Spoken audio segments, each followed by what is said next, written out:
안녕하세요. 목소리 듣기만 해도 답답하시죠? 죄송합니다. 저희 자매가 내조를 잘 안 해줘서 빨리 안 낫는 것 같습니다. 찬양 듣다가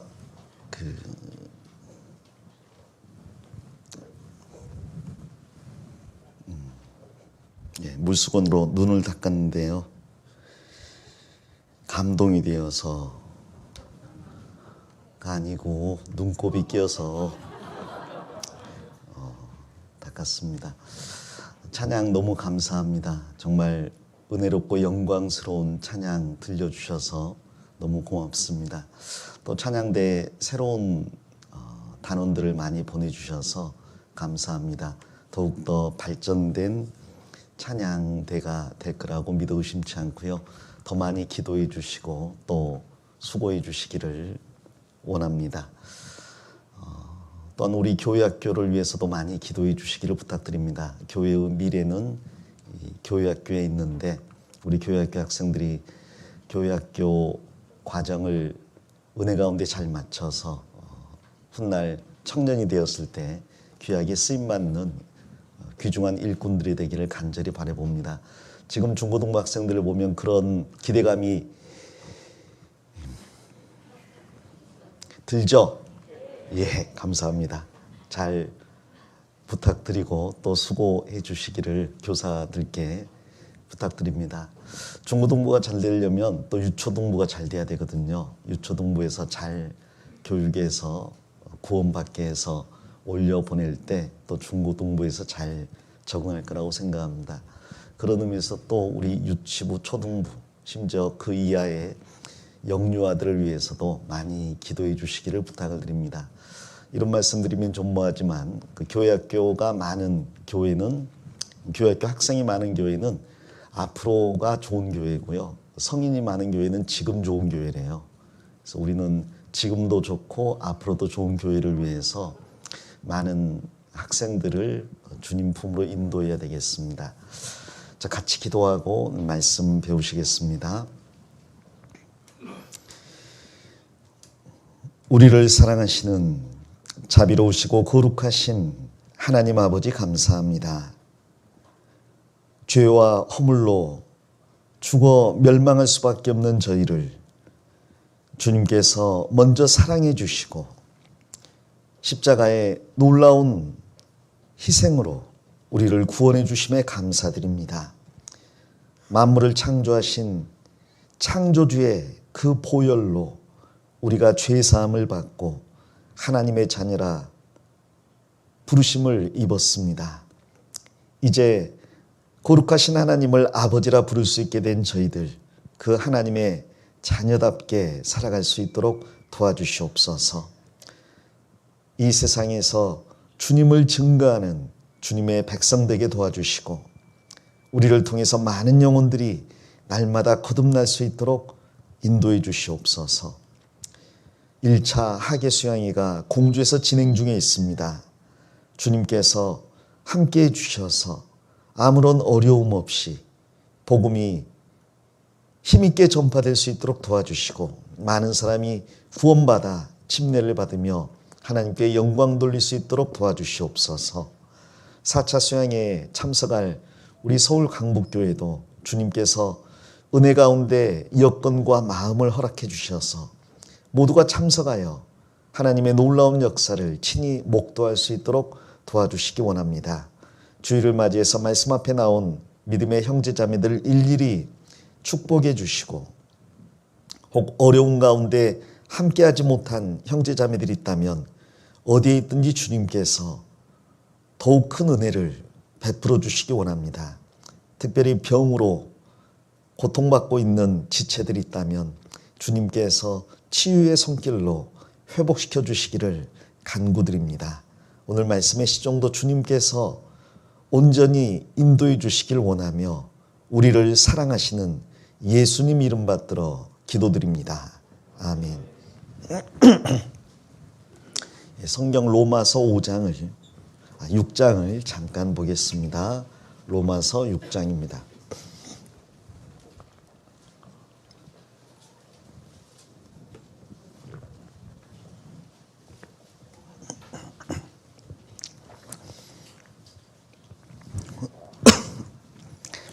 로마서 6장 1절부터 4절입니다. 6장 1절부터 4절입니다. 그런즉 우리가 무슨 말 하리요? 은혜를 더하게 하려고 죄에 거하겠느냐? 그럴 수 없느니라. 죄에 대하여 죽은 우리가 어찌 그 가운데 더 살리요? 무릇 그리스도 예수와 합하여 세례를 받은 우리는 그의 죽으심과 합하여 세례받은 줄을 알지 못하느냐? 4절 같이 읽겠습니다. 그러므로 우리가 그의 죽으심과 합하여 세례를 받음으로 그와 함께 장사되었나니 이는 아버지의 영광으로 말미암아 그리스도를 죽은 자 가운데서 살리심과 같이 우리로 또한 새 생명 가운데서 행하게 하려 함이니라. 됐습니다. 만일 우리 형제 자매님들을 대상으로 누군가가 당신은 구원받았습니까? 라고 묻는다면 여러분은 모두 예, 저는 몇 년 몇 월 며칠에 구원을 받았습니다 라고 자신에게 대답을 하실 겁니다. 자, 그러면 연이어서 두 번째로, 그러면 구원받은 사람처럼 살고 계십니까? 라고 질문을 한다면 거기에 대해서 예, 그렇습니다라고 대답할 사람이 얼마나 있을지 모르겠습니다. 우리는 구원받은 것이 신앙생활의 종점인 것처럼 생각하며 살아가는 경우가 종종 있습니다. 비록 여러 번, 자주 혹은 집회를 할 때마다 신앙생활의 출발이 구원이며 종점은 주님 앞에 서는 그날이라고 이야기를 해도 일상생활 속에서 너무나 쉽게 구원받았으니까 이제는 됐지 않느냐라는 생각으로 살아가는 경우들이 있습니다. 그래서 그 구원의 은혜에서 한 발짝도 더 앞으로 나가지 못하는 경우들이 없지 않아 있습니다. 내 모든 죄를 예수님의 피로 단번에 영원히 용서받았습니다. 그분은 나의 주시오, 나의 구원자이십니다. 이러한 신앙 간증으로 만족하는 경우들이 너무나 많다는 거죠. 청소년 시기에 혹 행동이 변하지 않는 모습을 보고 부모님께서 질문을 합니다. 너는 정말 구원받은 애가 맞냐? 그런데 왜 행실이 여전히 그 모양이냐? 이런 그 꾸지람을 듣게 되면 자기 자신의 구원에 대해서 돌아보는 시간을 갖죠. 정말 내가 구원받았을까? 내가 구원받았다면 지금보다는 나은 삶을 살아야 될 것 같은데 부모님의 말씀이 듣기는 싫지만 그러나 딱히 잘못된 말이 아니기 때문에 고민들을 해요. 그리고 자기의 구원에 대해서 확정하려고 애도 씁니다. 근데 그렇게 애를 쓰다가 나중에 자신이 구원받은 게 분명하다 생각되면 이제는 당당하게 이야기하죠. 구원받은 거 맞다고. 그러니까 더 이상 구원 가지고 나에게 뭐라고 하지 마시라고 이야기를 하는 경우가 있어요. 그럴 때에도 분명히 알아야 될 것은 구원을 받았다는 것은 신앙생활의 첫 발걸음을 내디뎠다는 거죠. 우리는 구원받은 것, 즉 죄사함 받은 것으로 만족해야 될 사람이 아니라 죄사함을 받았으니 이제 하나님을 향해 담대히 나아가야만 할 사람들입니다. 이제는 옛 습관을 벗어버리고 새 생활 가운데 살아야 될 사람이라는 거죠. 로마서 6장이 그 말씀을 하고 있습니다. 로마서 1장부터 5장까지는 복음에 대해서 자세히 설명을 하고 있어요. 1장, 2장, 3장에서 모든 사람은 죄인이라고 이야기합니다. 그리고 율법으로 구원받을 수 없다고 말씀하십니다. 그리고 율법 외에 하나님의 의가 나타났는데 바로 예수 그리스도를 믿는 사람에게 미치는 하나님의 의라고 이야기를 합니다. 4장에서는 다윗도 바로 그 행실이 아닌 믿음으로 구원을 받았고 믿음의 조상인 아브라함 역시 행함이 아닌 믿음으로 구원받았다고 입증을 하고 있죠. 아브라함이 살았을 때는 유대인이라는 그런 개념이 없었습니다. 아브라함은 천하 만민 중에서 하나님이 선택한 한 사람이잖아요. 아직 이삭이 태어나지 않았기 때문에 자신의 후손은 아예 없는 상태고 그러므로 유대인이라는 개념도 없는 상태입니다.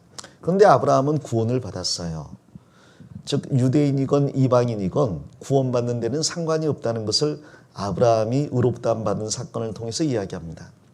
또 아브라함이 살았을 때는 율법이 존재하지 않았습니다. 율법은 아브라함 이후 430년 지나 모세가 하나님께 받아서 백성들에게 전해준 겁니다. 그리고 율법이 없다면 율법을 지킬 수도 없기 때문에 사람이 율법을 지켜서 의롭다함 받는 게 틀리다는 것을 그 아브라함의 칭의를 통해서 이야기를 하는 거죠. 또 아브라함이 의롭다함 받은 것은 할례를 받기 이전입니다. 당시 유대 율법주의자들은 구원을 받아도 할례를 받지 않으면 천국에 가지 못하는 것처럼 이야기를 했습니다. 그러나 아브라함은 99세 때 할례를 받았는데 이미 그 이전에 의롭다함을 받았어요. 유대인과 상관이 없고 할례와 상관이 없고 율법 준수와 상관이 없이 아브라함은 믿음으로 의롭다함을 받은 겁니다. 믿음이 정말 율법을 지키는 것보다 더 귀한 겁니까? 또 믿음이 할례보다 더 중요하고 민족적인 선택, 즉 유대인보다 더 중요합니까?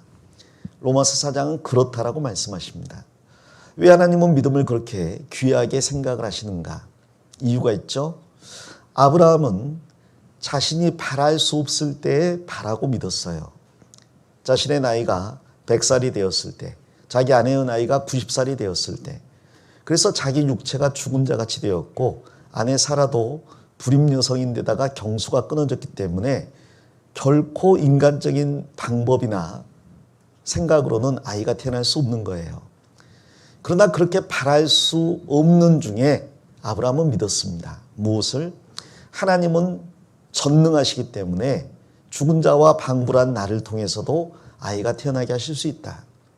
두 번째로 하나님은 전지하시기 때문에 나에게서 태어난 자녀가 큰 민족이 될 것을 미리 알고 말씀하셨다. 그리고 세 번째로 하나님은 거룩하시기 때문에 절대로 거짓말을 하실 수 없다. 그분은 약속한 것을 반드시 지키시는 분이다. 그리고 네 번째로 그분은 사랑이시기 때문에 나에게 가장 좋은 것을 주실 것을 믿었습니다. 그는 하나님의 전지하심, 전능하심, 거룩하심과 사랑을 아이를 주겠다는 약속을 믿음으로 고백을 한 거예요. 그리고 하나님은 하나님을 하나님답게 대접해 준 그 아브라함의 믿음을 의롭다라고 하신 겁니다. 우리가 만일 하나님의 약속을 믿지 않는다면 우리는 하나님을 거짓말쟁이로 만드는 겁니다. 그분의 거룩하심을 멸시하는 거죠. 또 하나님을 무능력자로 만드는 거예요. 그분은 나를 바꾸실 수 없을 거라고 생각을 하는 거죠. 또 하나님의 전지하심을 못 오가는 겁니다. 그분은 아무것도 모르는 분인 것처럼 대우하는 거예요. 그리고 그분의 사랑을 배척하는 겁니다. 우리의 죄를 위해서 십자가에서 그의 아들 예수님이 죽으셨음에도 불구하고 우리는 그 사랑을 받아들이지 않는 거거든요. 그래서 아브라함의 믿음과 우리의 믿음이 같다라고 이야기합니다. 아브라함도 하나님께서 그 아들 이삭을 죽은 자 가운데 살리실 것을 믿었거든요. 우리는 하나님께서 그의 아들 예수님을 죽은 자 가운데서 살리신 것을 믿기 때문에 아브라함의 믿음과 우리의 믿음은 같다고 이야기하고 그래서 아브라함을 믿음의 조상이라고 부르는 겁니다. 우리는 믿음으로 아브라함의 자손이 된 거죠. 우리는 육신적인 아브라함의 후손인 유대인과 달리 아브라함의 믿음을 동일하게 소유한 아브라함의 자손인 거예요. 그 내용이 로마서 4장에 나와 있고요. 로마서 5장에서는 이제 한 사람으로 말미암아 세상 모든 사람이 죄인 되었으니 한 분 예수 그리스도로 말미암아 모든 사람이 의인이 되는 게 하나님의 창세전의 계획이었다고 설명을 하고 있어요. 하나님께서는 일부러 모든 사람을 아담 안에 가두어 놓으심으로써 모든 사람을 예수님 안으로 옮기셨다고 이야기합니다. 자, 여기까지 이야기를 하고 나면 사람들이 구원의 확신을 얻게 되죠. 예수님이 죽으심으로 내 죄가 용서됐구나. 그 믿음의 모델로서 아브라함과 다윗이 있는데 그 아브라함과 다윗의 모습을 보니 내 믿음도 분명하구나. 이 다윗 역시 살인죄와 간음죄를 지었는데 하나님께 용서를 받았잖아요. 만일 살인죄와 간음죄를 용서받을 수 있다면 어떤 죄인들 용서받지 못하겠습니까? 나의 모든 죄가 용서되는 것도 마땅하다는 걸 받아들이게 되는 겁니다. 그리고 아담 때문에 죄인 됐으니 예수님 때문에 의인 되는 게 마음속에 아멘이 되는 거죠. 그렇구나. 하나님께서 그렇게 계획을 하셨구나. 그런데 거기에서 끝나버리면 하나님이 구원하신 목적에 전혀 근접하지도 못하는 거예요. 왜 하나님은 우리를 구원하셨느냐? 하나님께서 애초에 천지만물을 창조하신 것은 만물이 하나님을 경배하게 하기 위해서입니다. 인간을 창조하신 목적, 그리고 인간에게 영혼을 주신 목적도 결국은 하나님의 영광을 찬양하고 그분께 경배하게 하기 위해서예요. 그런데 인간은 범죄함으로 하나님께 나아갈 길을 잃어버렸거든요. 이제 하나님께서 예수님의 피로 하나님께 나아갈 수 있게 길을 닦아 놓으신 것은 이제 그 길을 걸어감으로써 마땅히 하나님께 드려야 될 찬송과 영광을 드리고 경배를 하라는 이야기입니다. 그리고 그러기 위해서 우리는 아들답게, 그리스도인답게, 새 사람답게 살아가야 한다고 말씀하는 거예요. 로마서 6장에서는 이 부분에 대해서 강력하게 말씀하고 있습니다. 2000년 전 바울 사도가 로마서를 기록했을 때나 혹은 3500년 전 모세가 이스라엘 백성들을 이집트에서 인도해냈을 때나 더 나아가서 4000년 전 아브라함이 처음 부르심을 받았을 때나 각 세대 모든 사람은 동일한 마음이 있는 것 같아요. 구원받았으니 됐다라는 거죠. 그래서 아브라함은 가나안 땅에 들어갔지만 그 이후 많은 잘못들, 실수들을 범했습니다. 그러나 그 가운데 하나님께서 점점점 온전하게 만들어 가셨고 나중에는 하나님께서 그는 나의 나의 친구라고 말씀해 주셨어요. 이스라엘 백성도 마찬가지로 이집트에서 출애굽한 다음에 모든 것이 순탄하게 잘 진행될 거라고 생각을 했습니다. 그러나 그들은 곧바로 가데스바네아에서 반역을 저질렀죠. 하나님께서 들어가라고 한 가나안 땅에 들어가기를 거절했습니다. 오히려 하나님께서 우리를 죽이시려고 인도인했다고 하나님을 모욕했어요. 여호수아와 갈렙을 쳐 죽이고 한 장관을 세워서 애굽으로 되돌아가자고 반역을 했습니다. 그리고 그로 인해서 38년 이상을 광야에서 더 헤매야 했죠. 출애굽한 시점부터 보면 40년을 광야에서 방황을 한 겁니다. 그 이스라엘 백성들이 그렇게 출애굽했지만 광야에서 범죄하고 실패한 모습들을 보면 구원받고 나서 여전히 죄 가운데 살고 실패하는 우리들의 모습을 보는 것과 같습니다. 그러나 하나님은 그러한 가운데 근실하게 징계하고 그들을 인도하심으로써 그들을 새 사람으로 바꿔주셨어요. 우리도 구원받고 나서 비록 더딘 것 같지만 또 실수하고 변화되지 않을 것 같지만 주님의 인도를 따라서 걷다 보면 어느 순간 이전과 달라진 새 사람이 되어 있는 나의 모습을 보게 될 겁니다. 각 사람마다 정도의 차이는 있지만 이전과 다른 내가 되어 있는 거죠. 그리고 감사하게도 내가 어느 정도 새 사람이 되었는가와 상관없이 주님이 공중에 다시 오셔서 휴거가 일어날 때 우리 모두는 완전한 새 사람이 되게 되어 있습니다. 다시는 죄 지을 수 없는 육체, 영광스럽고 거룩하고 완전한 육체로 바뀌어서 천국에서 하나님을 경배하게 돼 있어요. 그러므로 우리의 승리는 보장되어 있는 겁니다. 우리는 그때까지 하나님을 기쁘시게 하는 삶을 살기 위해서 최소한 노력을 해야 되는 거죠. 하나님의 뜻을 분별하고 이 세상에서 거룩하게 살라는 부르심을 받았기에 이 세상에서 거룩하게 살아가려고 노력을 해야 됩니다. 그것은 각 사람의 의지에 달려있고 노력에 달려있어요.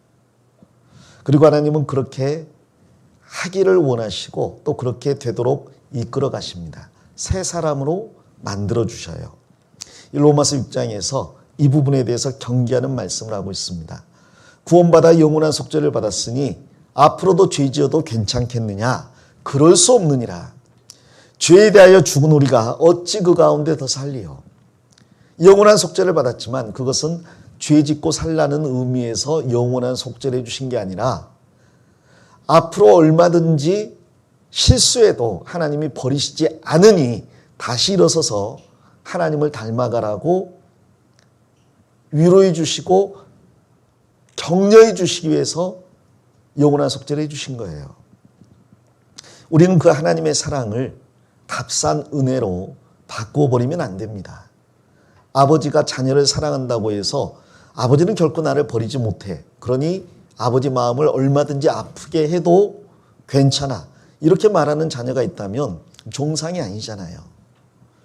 아버지 어머니가 나를 얼마나 사랑하는 줄 안다면 그 기대에 부응하는 자녀가 되기 위해서 노력을 해야 되지 않습니까? 우리가 구원받아서 영원한 속죄를 받았다면 우리는 죄 용서받은 것에 안심하고 살 것이 아니라 그 죄 용서해 주신 은혜에 감사하면서 변화된 새 사람이 되려고 애를 써야 됩니다. 그래서 바울사도는 세례를 이야기하고 있어요. 침례죠. 우리는 구원받으면 침례를 받으라는 명령을 받습니다. 그 침례를 받을 때 물속에 들어가는데 물에 들어갈 때 나는 죽었다는 거예요. 옛사람은 죽었다는 거죠. 물에서 나올 때 이제 나는 새 사람이라고 만천하에 고백하는 겁니다. 이제는 새 것이 되었다는 거죠. 이전 것은 지나갔으니 보라 새 것이 되었도다. 우리는 그의 죽으심과 합하여 세례를 받았습니다. 그리고 그와 함께 아예 장사되었어요. 그리고 이제 살고 있는 나는 그리스도와 함께 살리심을 얻은 새로운 나입니다. 이제는 그전과 완전히 다른 삶, 새 사람으로 살아야 된다는 거예요. 그리고 민수기는 그것을 우리에게 잘 설명해 주고 있습니다. 여기서 한 가지. 그렇다면 옛사람과 새사람의 가장 큰 차이는 뭘까? 나도 구원을 받았는데 정말 나는 새사람이 되었을까? 나는 여전히 죄를 짓고 있는데 이런 죄를 지으면서 어떻게 새사람이라고 말할 수 있을까? 성경에서 말하는 새사람이란 어떤 사람일까? 자, 우리는 이 기준을 좀 생각해 봐야 됩니다. 도덕적으로 바르게 사는 건 구원받지 않아도 작심하면 살아갈 수 있어요. 그 사람을 새 사람이라고 말하지 않습니다. 어떤 말과 행동이 반듯하고 모범이 된다. 그것은 에티켓을 잘 배워도 그렇게 할 수 있습니다. 거듭나지 않아도 그럴 수 있는 거예요. 성경이 말하는 새 사람은 어떤 사람인가? 우리는 그것을 민수기 3부에서 잘 배울 수 있어요. 그래서 오늘 민수기 3부 10개 장이 넘게 3부가 펼쳐져 있는데 그거 다 할 수는 없고요. 그중에서 가장 중요한 한 부분만 찝어서 공부해 보려고 합니다. 바로 새 사람의 의미를 민수기 3부를 통해서 배워보려고 해요. 민수기 3부의 제목이 옛 사람에서 새 사람, 옛 세대에서 새 세대입니다. 민수기를 금요일, 토요일 배웠는데요. 충분히 배우지는 못했지만 개요는 잡으셨으면 좋겠습니다. 자, 화면을 보겠습니다. 특별집회 민수기를 통해 배우는 교회라는 제목으로 3일간 공부를 하고 있습니다. 금요일은 가나안을 향한 출발 준비를 1장부터 10장을 통해 배웠습니다. 막상 출애굽한 다음에 바로 가나안으로 가는 게 아니라 그들은 많은 준비를 했습니다. 율법을 받았고요. 성막을 지었습니다. 그리고 제사장을 위임했고 제사 제도를 확립했습니다. 레위인을 구별해서 제사장에게 돌렸고요. 각 지파별로 진을 편성하게 했고 그 지파별로 선봉이 되는 선임 지파를 선정을 했어요. 그리고 성막 중심으로 그들이 진을 펼치도록 했고 각 중심 지파는 길을 세우게 했습니다. 그리고 그들이 정결케 해야 될 규례들을 알려주셨고 또 그들이 더욱 정결할 수 있도록 나시린 규례도 주셨어요. 그리고 더 나아가서 그들이 어떻게 행군해야 되는지 행군 순서도 정해주셨고 나팔도 정해주셨습니다. 나팔 소리를 듣고 불 구름 기둥을 따라서 그들이 앞으로 나아가게 한 거죠. 많은 준비들을 1년 이상 한 이후에 그들은 가나안을 향해 출발한 겁니다. 자, 그런데 그들이 출발한 이후 곧바로 그들은 범죄하기 시작해요. 처음 범죄한 것은 먹을 것에 관한 문제였습니다. 만나 외에 먹을 게 없다고 그들은 불평을 했죠. 그 불평을 시작으로 해서 그들은 40년간 수없이 많은 범죄를 저질렀어요. 그중에 가장 큰 죄는 단연코 가데스바네아에서 가나안 땅으로 들어가지 않겠다고 하나님의 말씀을 정면으로 거역한 거였죠. 그리고 그로 인해서 38년 더 광야에서 떠돌게 됩니다. 자, 그러나 그들이 그냥 떠돈 게 아니라 떠돌면서 많은 징계를 받는 가운데 새 세대로 바뀌어 간 거예요. 그래서 3부의 제목이 구세대에서 새 세대로인데 그 출발은 민수기 26장에 있습니다. 자, 민수기 26장을 보겠습니다.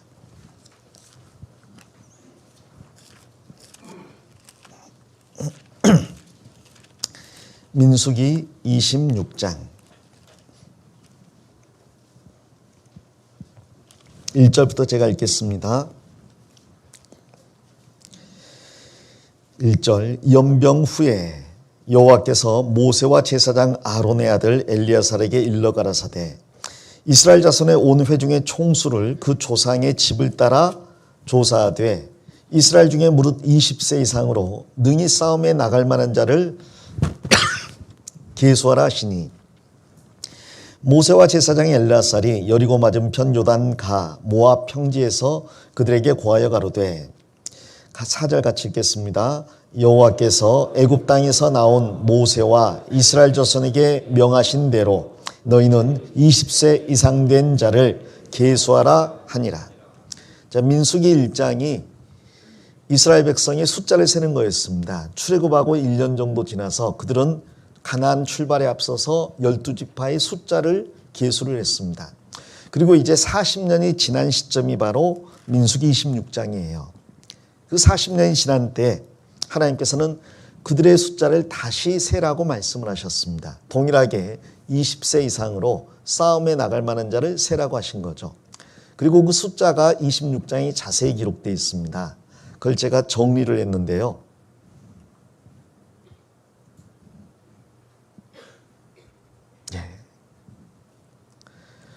숫자가 이제 이렇게 정리가 됩니다. 여기 12지파가 있고요. 1차 계수, 즉 출애굽한 다음에 1년 후에 센 숫자예요. 2차 계수, 40년 후에 센 숫자입니다. 증감률을 계산했고 변화율을 따졌는데 1차 계수 총합이 60만 3,550명입니다. 40년 후에 계수를 했더니 60만 1,730명이에요. 늘었나 줄었나? 1,820명이 줄었습니다. 100분율로 따지면 1,000명은 60만 명 중에서 극히 적은 수이기 때문에 100%라는 거죠. 어떻게 40년이 지났는데 숫자가 늘지도 않고 줄지도 않고 100%가 됐을까? 각 지파별로 보면 굉장히 많이 준 지파도 있고 늘어난 지파도 있어요. 그런데 전체 숫자는 100%입니다. 이건 무엇을 이야기하느냐? 결국 광야에서 죽은 사람들은 전부 옛세대를 이야기하는 거예요. 우리로 말하면, 개인으로 말하면 옛사람을 말한 겁니다. 옛사람이 광야에서 죽은 거예요. 그리고 20세 이하의 자녀들이 성장을 했고 또 그들이 자녀를 낳았을 거 아닙니까? 40년 동안 그들의 숫자가 1세대와 동일한 60여만 명이었다는 것은 새 사람으로 우리가 변했다는 것을 그림자로 보여주는 겁니다. 결국 광야의 이스라엘 백성들은 60만 명이지만 우리로 비유한다면 한 사람을 생각하고 연결시키면 쉬워요. 옛사람이 죽고 새 사람이 되어가는 과정을 광야 생활로 알려주는 겁니다. 자, 이 중에서 물론 각 지파별로 늘어난 이유가 있고 줄어든 이유가 있어요. 40년 동안 그들이 어떤 삶을 살았느냐에 따라서 늘어나기도 하고 줄어들기도 했습니다. 12지파가 전부 사연이 있습니다. 여러분은 만일 성경을 공부한다면 창세기에 야곱이 12아들을 축복한 내용을 한번 쭉 써놓으시고요. 그 다음 신명기에 모세가 12지파를 축복한 내용을 쭉 적어보시고요. 그 다음에 민수기에 이스라엘 백성들의 숫자의 증감을 한번 적어보세요.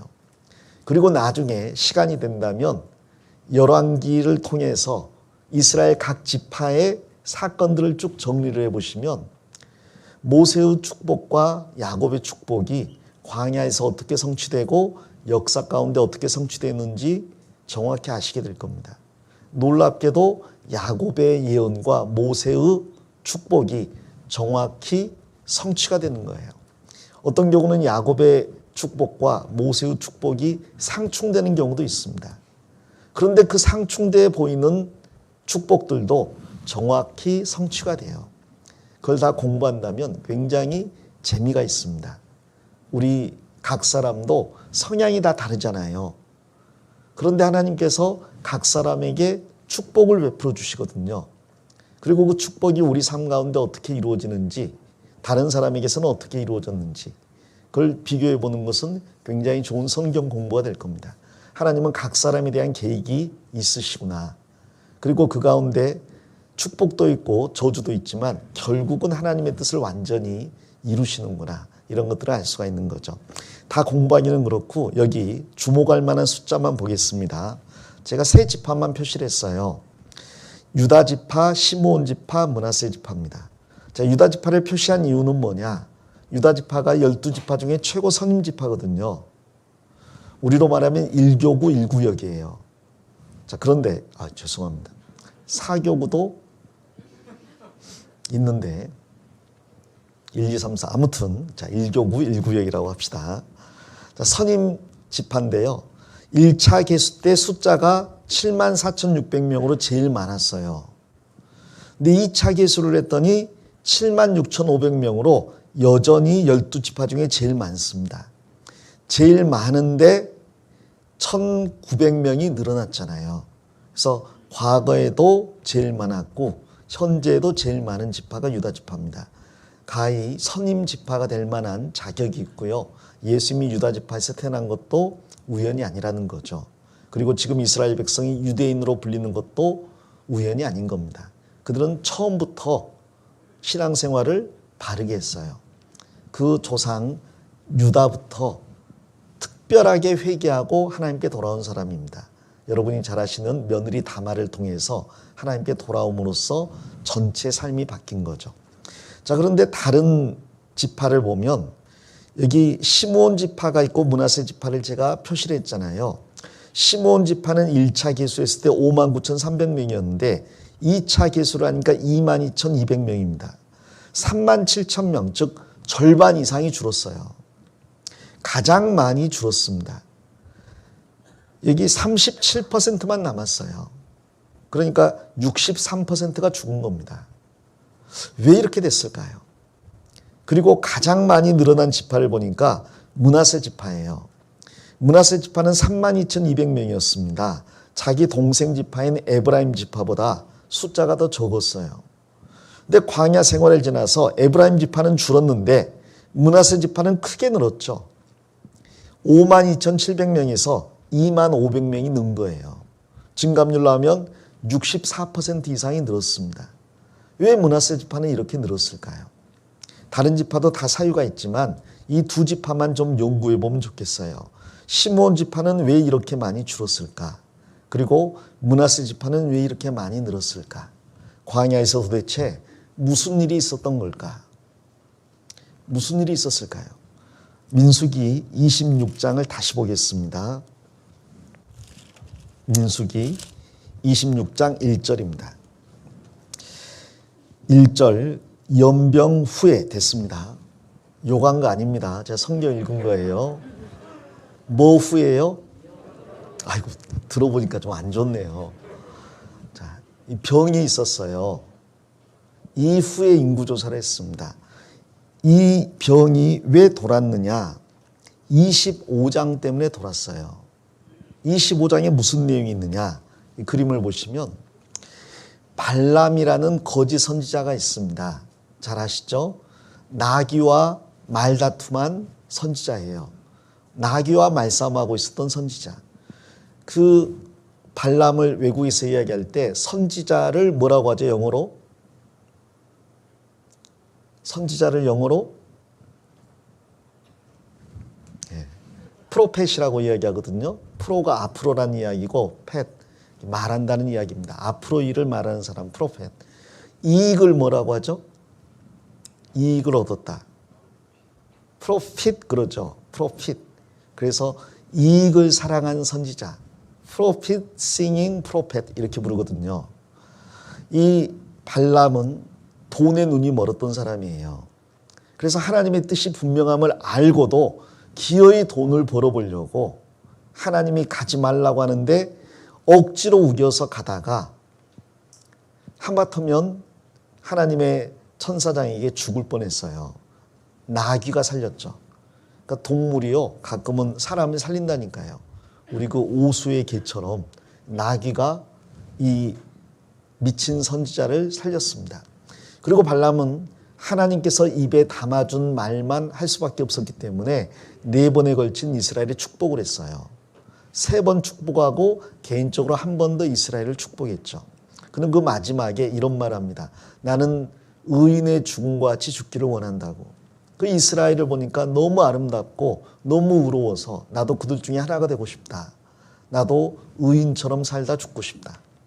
자, 그런데 그건 말뿐이었고요. 하나님께서 넣어주신 이야기였으니까 그렇게 나온 겁니다. 그는 곧바로 전략을 바꿔요. 어떻게? 이 발락에게 내가 이스라엘을 저주하는 것은 실패했지만 이스라엘을 저주받게 도와줄 수 있다고. 어떻게 해요? 이 모압 여자들이 예뻤나 봐요. 그래서 예쁜 모압 여인들을 사용해서 미인계를 씁니다. 이 광야에 살고 있는 이스라엘 남자들을 유혹하게 해요. 이스라엘 남자들은요, 광야에서 이스라엘 여자들만 보고 살았잖아요. 근데 이스라엘 여자들이 어땠을 것 같아요? 예뻐요? 아유, 죄송합니다. 예뻐요? 아마 그러지 못할 겁니다. 광야에서 항상 이동하는 나그네인데 집을 짓고 거주하며 사는 게 아니라 이동해 사니 자기를 단장할 시간이 없죠. 게다가 이 성골도 성막 짓는데 다 내놓고 많은 것들을 하나님을 위해 희생했기 때문에 자기 자신의 내면은 몰라도 외모를 꾸밀 시간은 없었을 거예요.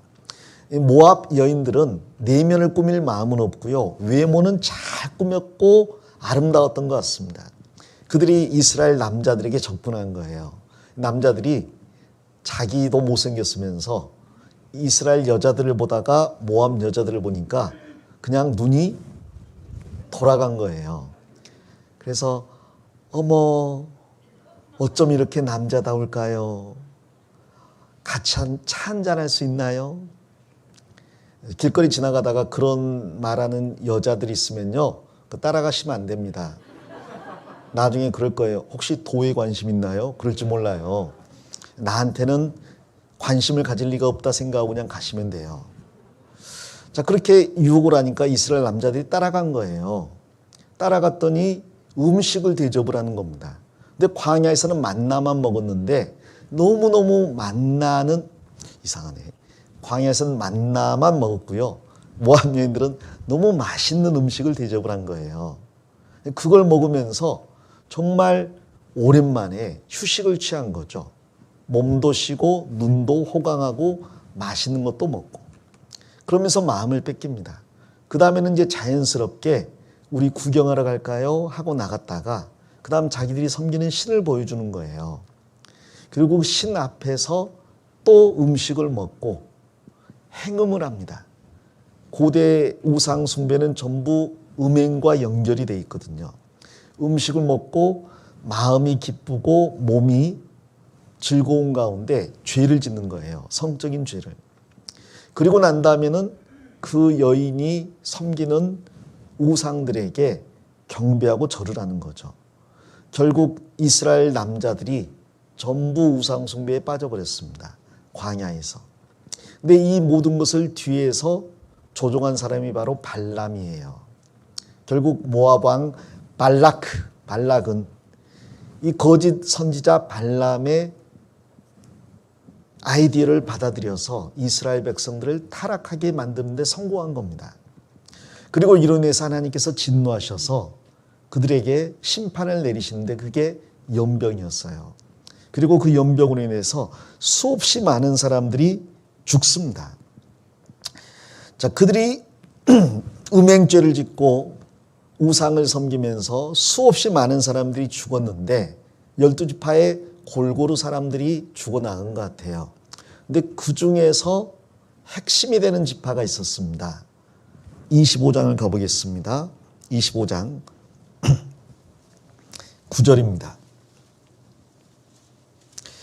그 연병으로 죽은 자가 몇 명이라고요? 2만 4천 명이었더라. 연병으로 인해서 2만 4천 명이 죽은 거예요. 많은 사람들이 죽었습니다. 하나님께서는 이 연병으로 이스라엘 백성을 칠 뿐 아니라 그에 앞서서 백성들의 두령들을 잡아서 태양을 향하여 목매어 죽이라고 이야기합니다. 교수형시키라고 해요. 왜 두령이냐? 지도자의 책임이 커요. 이스라엘 백성들이 범죄한데 이 지도자들이 앞장선 것 같습니다.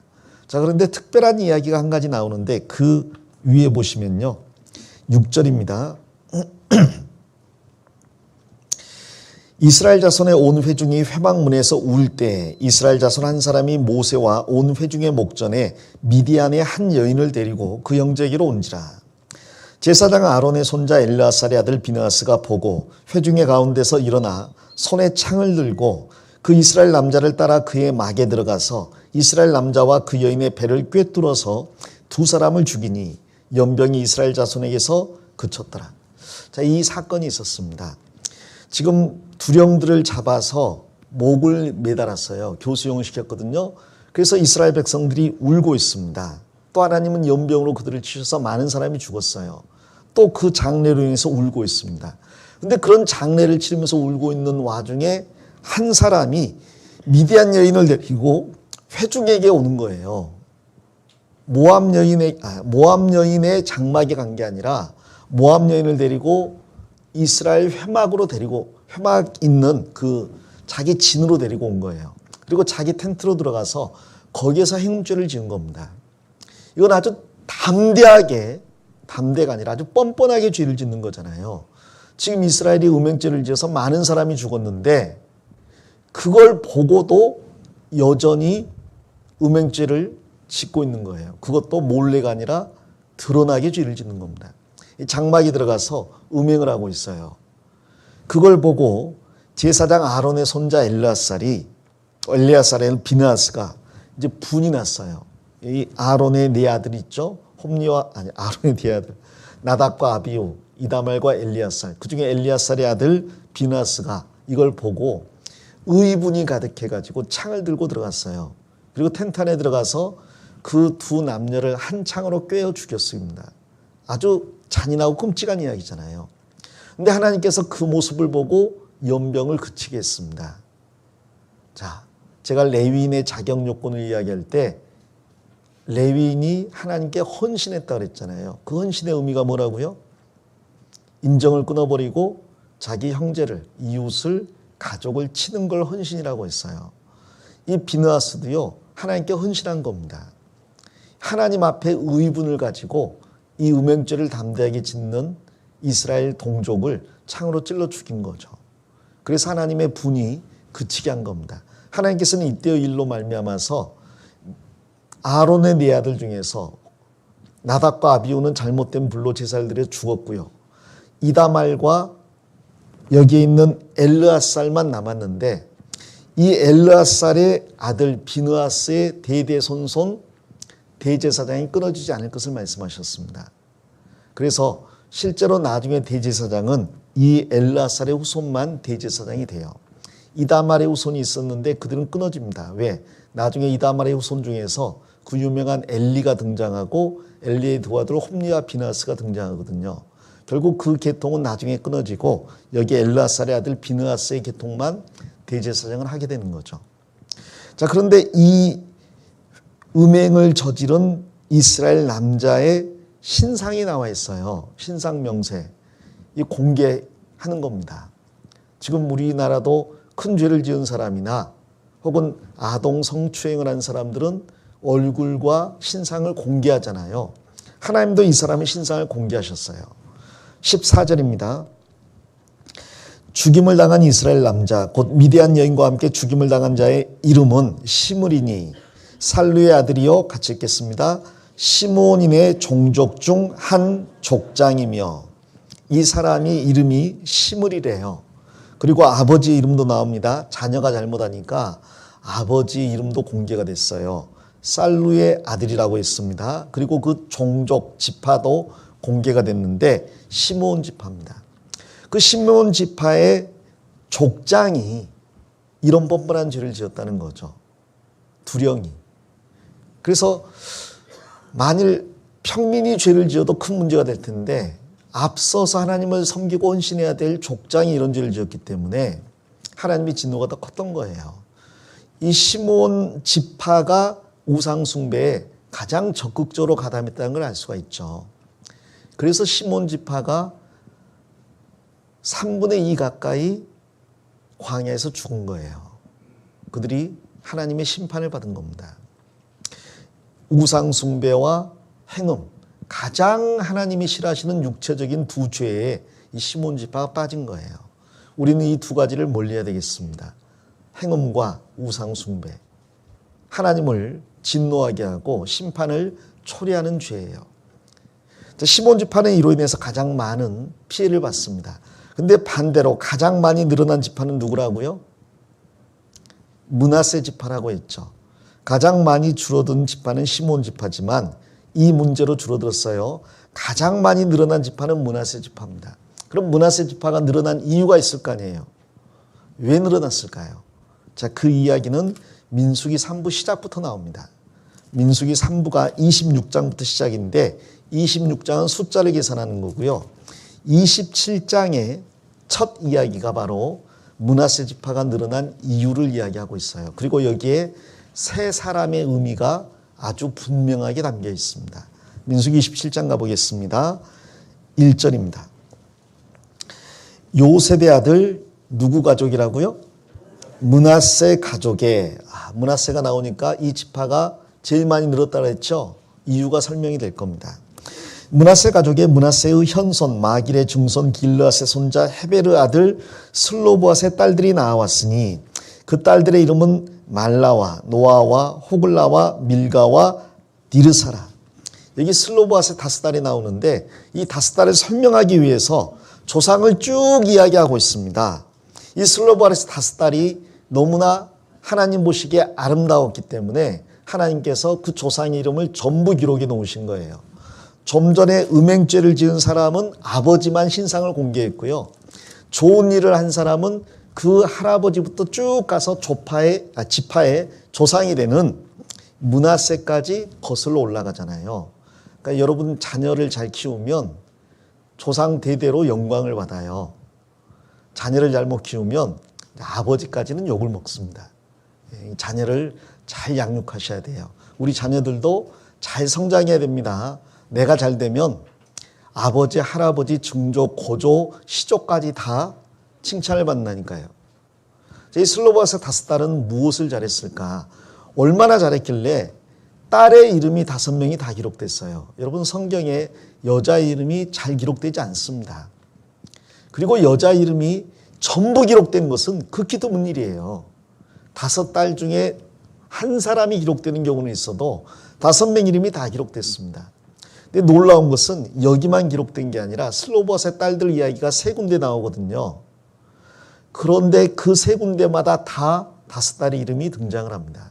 자, 민수기 3부의 시작인 27장에 슬로보앗의 5딸의 이름이 나오죠. 민수기 마지막 장이 36장이에요. 36장을 가보겠습니다.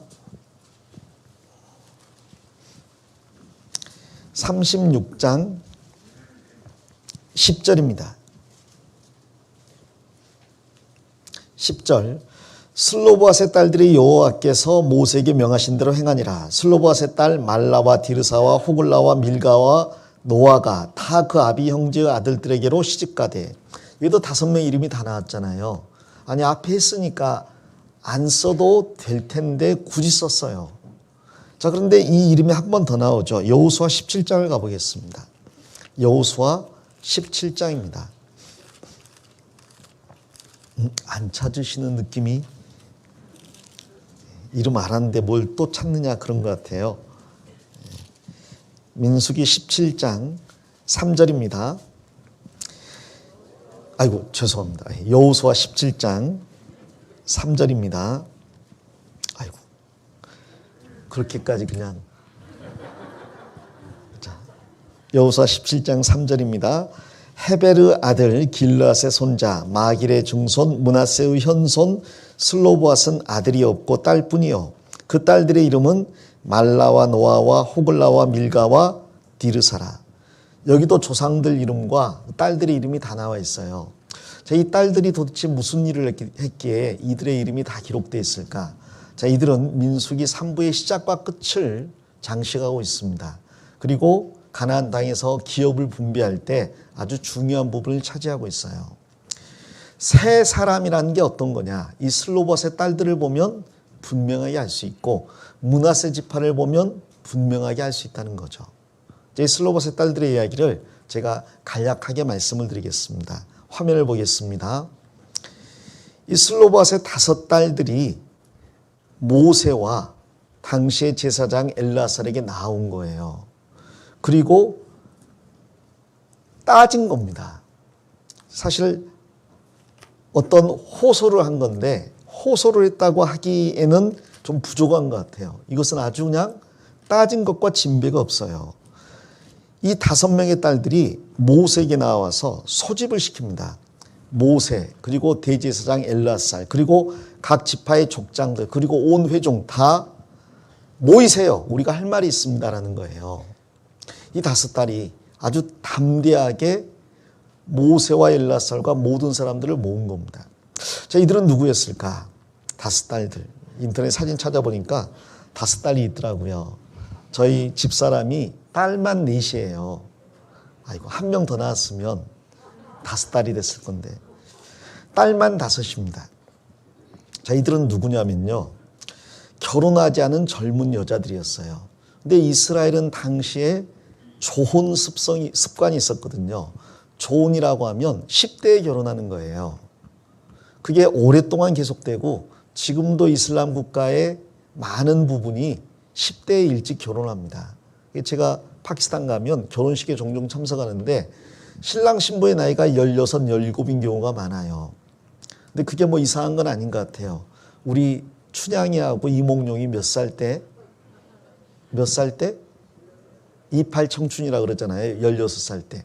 로미오와 줄리엣은 몇 살 때? 그들도 아마 16 금방이었어요. 그러니까 그렇게 사랑하지. 20대만 돼도 그렇게 사랑에 빠지지 못합니다. 로미오와 줄리엣은 만난 그날 서로 사랑했고 그날 저녁에 사랑을 고백하고 다음날 결혼하고 도망갔다가 일주일 만에 다 죽어요. 그러니까 이야기가 아름답게 느껴지는 거지. 그들이 1년만 살았어 봐. 얼마나 추한 꼴 많이 봤을지 몰라요. 자, 어찌됐건 얘들은 아직 젊은 애들이에요. 10대예요. 그리고 부모님이 돌아가셨습니다. 아버지가 슬로보하신데 광야에서 돌아가신 거예요. 당연히 돌아가실 수밖에 없는 게 20세 이상의 남자는 다 죽었다 그랬으니까 슬로보아 또 죽은 겁니다. 그런데 아마 슬로보아의 5 딸 이야기만 나오고 어머니가 안 나온 걸 보니까 어머니도 돌아가신 것 같아요. 그리고 슬로보아의 5 딸은 모세와 엘르아살에게 하소연하는데 남자 형제가 없다고 이야기합니다. 딸만 나서신 거예요. 그러니까 이 집안은 지금 부모님 돌아가시고 남자 형제 없이 5 딸, 그것도 10대 이하의 아이들만 남은 거죠. 비극이죠. 자, 그런데도 불구하고 슬로보아시 언급될 때마다 5 딸 이야기가 나오고 5 딸 이름이 다 언급이 됩니다. 민수기 17장 시작을 그리고 민수기 36장 끝을 이 두 앞뒤를 이 슬로보아 딸들의 이야기로 시작하고 마무리 짓는 거예요. 그리고 여호수아 17장 말씀에서 기업 분배에서 중요한 부분을 차지합니다. 그리고 모세는요, 이 일을 다룰 때 아주 중요하게 다루었어요. 사실 이 일을 다룰 때 미리암이 죽었습니다. 아론도 죽고 미리암과 아론이 이제 미리암은 죽었고 아론은 죽기 직전이에요. 모세도 이제 죽기 직전입니다. 모세는 40년을 이스라엘 백성을 인도한 다음 가나안 땅에 들어가지 못하고 죽었잖아요. 자기 생애 마지막이에요. 그러면 이 생애 마지막 때는 은퇴할 때니까 하나님께 갈 때니까 이제 사소한 문제에 대해서는 위임하고 싶은 마음이 있습니다. 이미 아론은 죽어서 엘르아살이 대제사장이고요. 지금 인도자도 여호수아로 내정이 돼 있어요. 근데 모세가 이 일을 아주 중요하게 다루었거든요.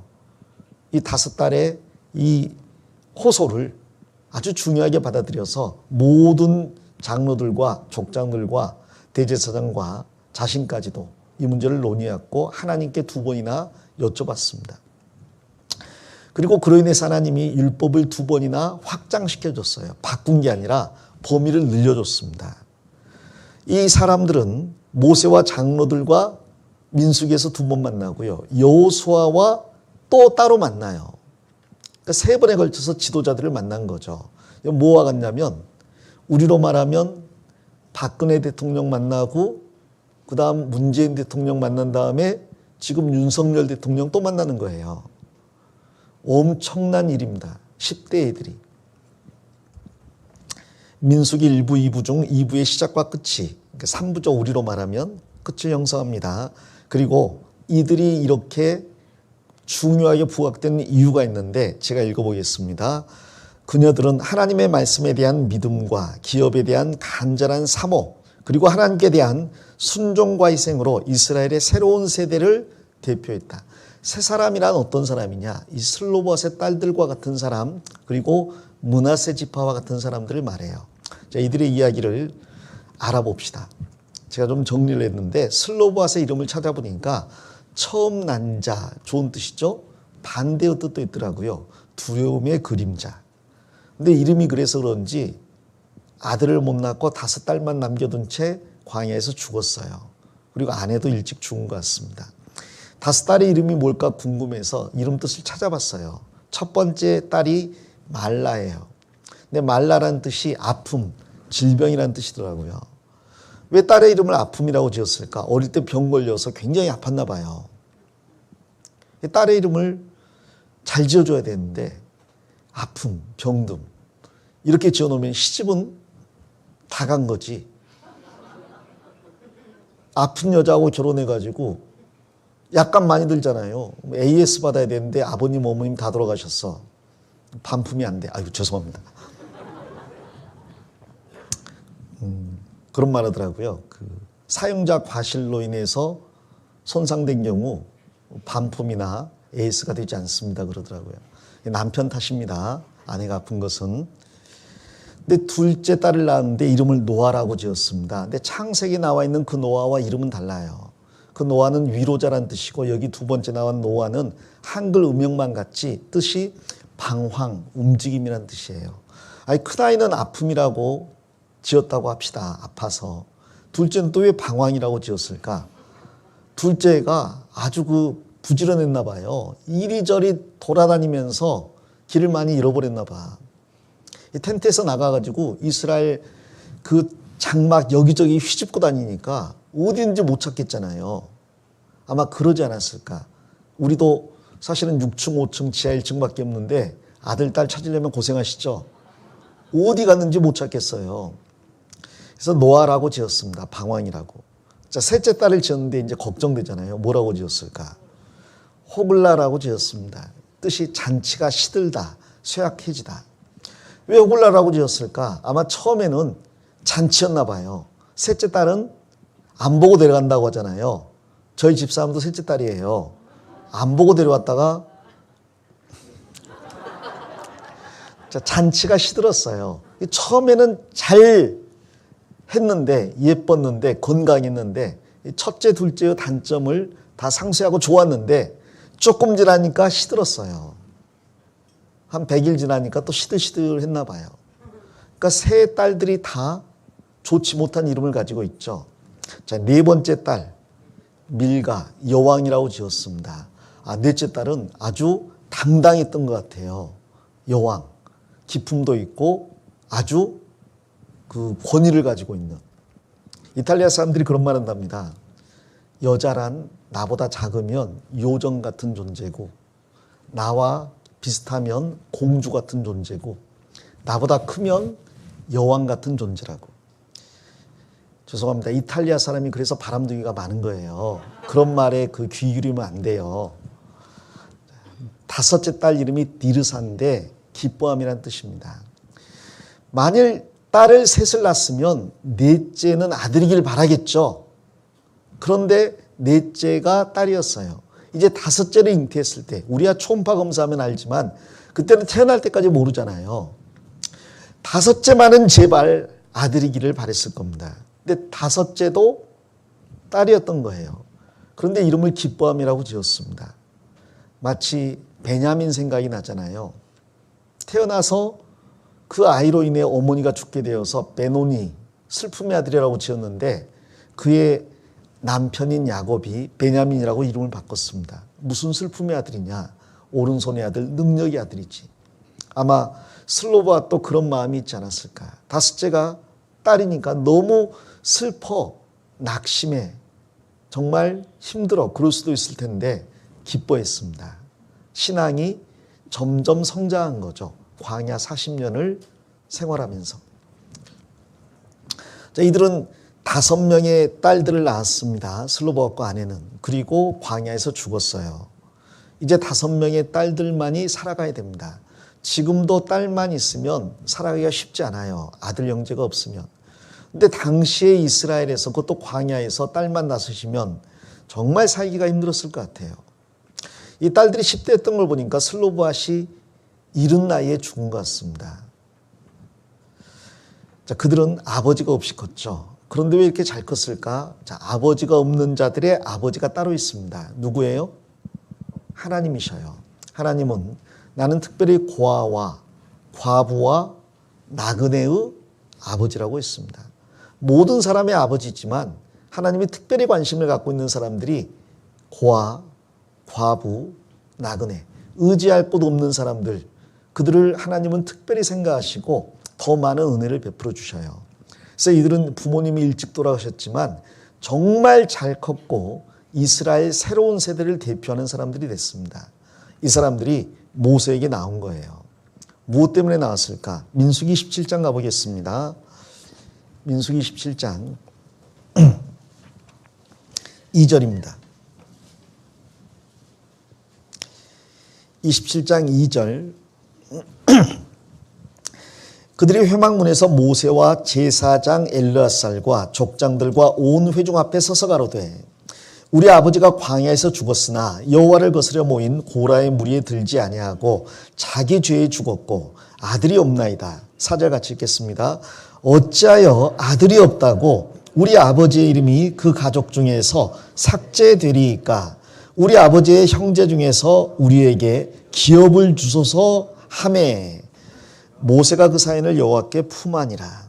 여기 5명의 딸들, 10대의 딸들이 모세와 엘르아살을 만나러 회막으로 나온 이유가 나와 있죠. 자, 우리 아버지는 광야에서 돌아가셨습니다. 일찍 돌아가셨습니다. 그러나 분명히 아십시오. 일찍 돌아갔다고 해서 고라의 반역에 가담해서 죽은 게 아닙니다. 광야에서 20세 이상이 다 죽는다고 했고 그 20세 이상으로서 우리 아버지가 죽은 거지 다른 반역에 가담해 죽은 게 아닙니다. 이제 우리는 아들 형제가 없고 딸만 낳으신데 아들이 없다고 해서 어찌 우리에게 기업이 주어지지 않는 일이 가당합니까? 우리에게도 기업을 주십시오. 딸들에게도 아들과 동일한 기업을 주십시오. 제가 이 말대로 하면요. 이 슬로바스의 딸들 이전에는 딸들에게는 기업이 주어져요? 안 주어져요? 안 주어졌습니다. 왜요? 아들만 상속자고 딸은 시집가면 그걸로 끝나는 거예요. 우리나라도 출가 외인이라 그랬습니다. 웬만한 경우에 아들이 장남 아니어도요. 차자거나 막내 아들이라도 위에가 딸이면요. 재산 다 차지하려고 애쓰는 경우도 많아요. 이스라엘은 그때까지 당연하게 딸들은 시집가면 그걸로 그치고 상속자는 아들이었습니다. 그런데 이 슬로바스의 5딸은 가나안 땅에 들어가서 얻을 기업을 기어이 받아야겠다는 거예요. 중요한 것은 그럼 이들이 가나안 땅을 본 적이 있냐? 없습니다. 지금 태어나서 10수년을 광야에서 살았어요. 이들은 이집트를 본 적도 없고 가나안 땅을 본 적도 없습니다. 본 모든 것은 광야, 변화가 없는 그 자갈과 바위투성이 광야뿐이에요. 근데 그들은 가나안 땅의 기업을 사모하고 있습니다. 한 번도 본 적이 없는 기업을 왜 사모하냐? 그들은 믿었죠. 가나안 땅이 아름다운 땅이라는 것을. 어떻게 믿었죠? 믿음은 들음에서 납니다. 누가 말해줬을까요? 아버지 슬로보아시 이야기를 한 거예요. 얘들아, 가나안 땅은 하나님께서 우리에게 주시겠다고 약속한 땅이고 그 땅은 젖과 꿀이 흐르는 땅이고 포도주의 소산이고 밀과 감람나무의 소산이다. 그 땅에는 모든 부족한 것이 없이 모든 것이 풍족하고 산에서는 동과 철을 캘 것이다. 우리는 거기서 먹어서 배불리고 마음이 기뻐서 하나님을 찬양할 것이다. 그 가나안 땅이 바로 저 앞에 있다. 저 땅을 하나님이 우리에게 주신다고 했다. 그 땅에서 우리는 기업을 차지하게 될 것이다. 너희도 그 기업을 얻어야 된다. 계속해서 슬로보아시 자녀들에게 기업 이야기를 한 거예요. 5딸이 아버지의 말을 듣고 기업을 간절히 사모하게 된 겁니다. 이 땅 광야에서는 우리가 사모할 만한 아무것도 없구나. 그러나 저 가나안 땅에는 모든 것이 있구나. 기어이 그 기업을 차지해야지. 안타깝게도 아버지는 기업을 사모했지만 가나안 땅에 들어가지 못하고 광야에서 죽었습니다. 그러나 아버지가 자녀들에게 심어준 그 믿음은 결코 자녀들 마음에서 사라지지 않았어요. 그들은 한 번도 본 적이 없는 가나안 땅을 열렬히 사모했습니다. 그게 2세대의 특징이에요. 세 사람의 특징입니다. 옛사람의 특징이 뭐냐? 시편에 보면 그들은 낙토를 멸시했다고 그랬습니다. 그들이 광야 40년 동안 지은 가장 큰 죄가 가데스바네아에서 가나안 땅에 들어가기 직전 우리는 들어가지 않겠다고. 그 땅은 거민을 삼키는 땅이라고. 우리는 그들에게 메뚜기 같은 존재고 들어가면 다 죽는다고.